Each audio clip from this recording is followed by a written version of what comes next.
Bonjour à tous et bienvenue pour cette vidéo du jour qui aujourd'hui sera consacrée à un pranayama, donc une technique de respiration que l'on appelle Kapalabhati.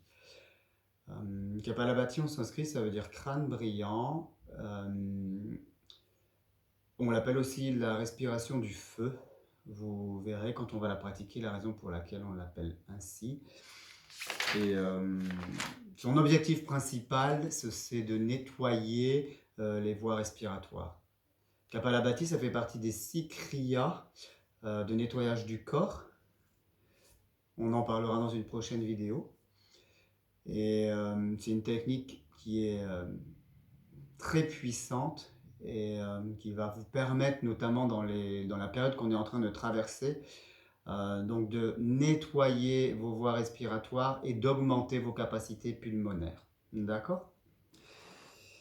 Donc, avant de vous expliquer la pratique, je vais vous détailler les bienfaits de Kapalabhati. La première chose, c'est que ça va recharger la batterie énergétique du corps, qui est le plexus solaire.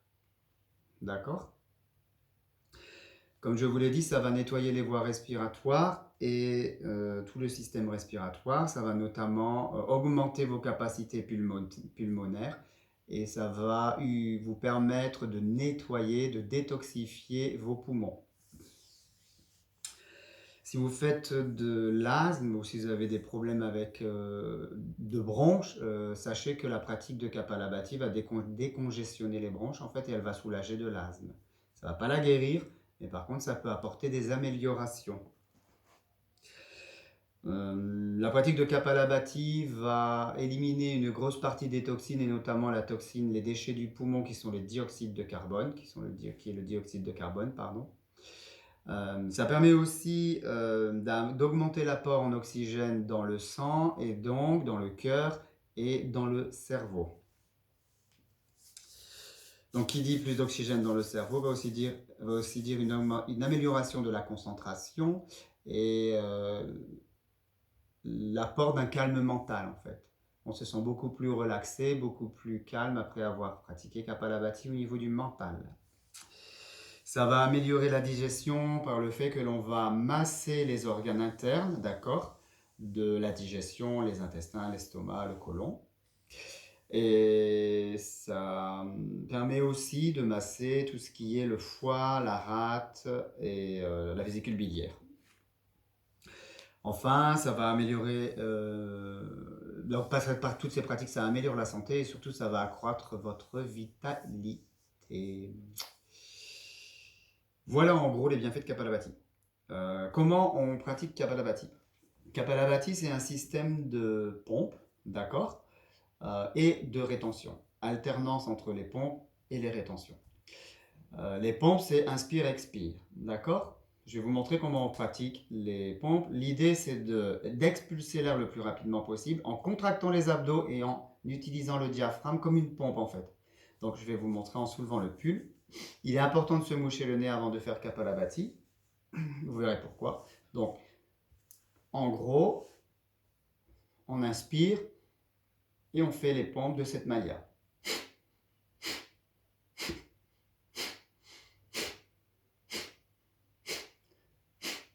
Je rentre le ventre.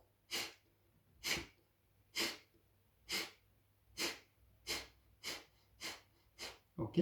D'accord. C'est comme si vous contractez les abdos. Le diaphragme, il monte, d'accord? Et donc, il expulse l'air des poumons. Et l'inspire, il se fait tout seul. Ça, c'est le système inspire-expire, que moi j'ai appelé les pompes.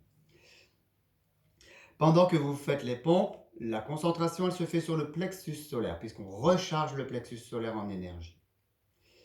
Ensuite, il y a une petite rétention à faire. Pour la rétention, en fait, vous inspirez aux 3/4 des poumons. Ça se fait automatiquement. On inspire et ça s'arrête tout seul, en fait. Ça se bloque aux 3/4 des poumons. Une fois que j'ai fait cet inspire, je fais une rétention. D'accord? Kapalabhati se pratique en 3 cycles. Pompe, rétention, premier cycle. Pompe, rétention, deuxième cycle. Pompe, rétention, troisième cycle. La première rétention est de 45 secondes. La deuxième de 1 minute et la troisième d'1 minute 15. Seulement, ce n'est pas obligatoire, d'accord? Vous faites la rétention que vous pouvez. Si vous tenez 30 secondes, c'est 30 secondes. D'accord? Si c'est 1 minute, c'est 1 minute. Et si c'est moins, plus, peu importe en fait. Ce n'est pas le temps qui est important. Ce qui est important, c'est de faire une rétention et de la tenir tant que l'on peut la tenir. Ce qui est important de savoir aussi, c'est qu'à force de pratiquer, vous allez mieux réussir vos rétentions. Et il faut savoir qu'au début, pratiquer les pompes, c'est assez difficile aussi, mais il ne faut pas désespérer ou bien perdre confiance. À force de pratiquer, on finit par y arriver. Donc Kapalabhati, pendant les rétentions, par contre, oui, ce que je voulais dire, c'est que pendant l'inspire-l'expire, on se concentre sur le plexus solaire. Pendant les rétentions, donc quand je bloque le souffle, je me concentre sur le troisième œil, entre les deux sourcils. Ça va libérer le mental aussi. Et ça permet de faire des mini-méditations.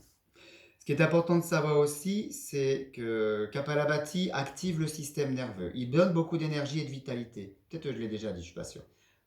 En tout cas, quoi qu'il en soit, c'est important de pratiquer Kapalabhati le matin, d'accord? Ou avant les exercices de yoga, parce que ça va vous donner l'énergie pour la journée ou pour pratiquer votre séance de yoga, mais pas le soir, d'accord? Parce que ça énerve un peu, ça stimule le système nerveux.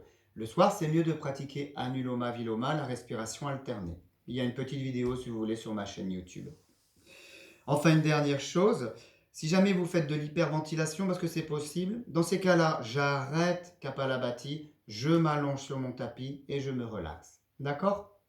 En yoga, on ne cherche pas à... Comment je peux dire?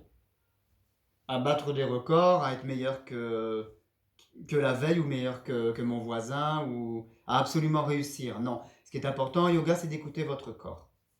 Pour moi, en tout cas, c'est ça qui est le plus important. Donc, écoutez votre corps. Si à un moment donné, vous sentez que c'est trop difficile pour vous, c'est pas grave. Arrêtez et juste placez une respiration abdominale. D'accord? Voilà. Ensuite, je vais faire une vidéo de pratique de Kapalabhati. Vous n'aurez qu'à suivre. D'accord? C'est tout simple. Je vais compter les pompes. Ensuite, il y a 2 respirations profondes à faire. La rétention, 2 respirations abdominales. Ça, c'est un cycle. Et on fait 3 cycles. Voilà. Les premières fois, c'est un peu compliqué, on est peut-être un peu perdu, mais à force de pratiquer, vous allez voir, c'est assez facile et puis on finit par y arriver.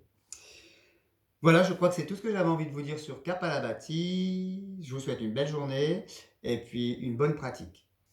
Au revoir.